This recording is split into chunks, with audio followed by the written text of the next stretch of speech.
বুঝলেন বন্ধুরা, আজকে সন্ধেবেলা খুব চানা খেতে ইচ্ছে করছিল। তো শীতের সময় সন্ধেবেলা আর চানা কিনতে বাইরে গেলাম না, বাড়িতেই সমস্ত উপকরণ ছিল, সেগুলো দিয়েই চানা বানিয়ে নিলাম। তো চানাতে যা যা কিছু দেওয়ার প্রয়োজন সমস্ত কিছুটাই দেওয়ার চেষ্টা করেছি।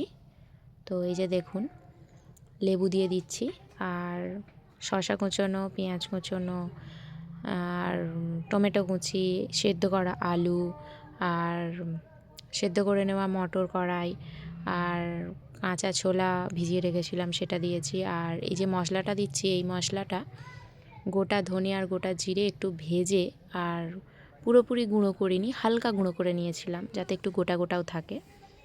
তো এত সুন্দর মানে সেন্ট ছাড়ছে না যে কি বলবো। আর একটু লেবুর রস দিয়েছিলাম, আর এই যে একটু নুন দিয়ে দিয়েছিলাম। এটা বিট নুন হলে আরও ভালো হতো, তো বিট নুন বাড়িতে ছিল না, তো এমনি সাদা নুনই দিলাম। তো দিয়ে সমস্ত কিছুটা একটু মাখিয়ে নিলাম। কি লোভনীয় লাগছে, তাই না? আপনাদের কাদের কাদের এইরকম মাঝে সাঝে চানা খেতে পছন্দ অবশ্যই কিন্তু জানাবেন। বাই।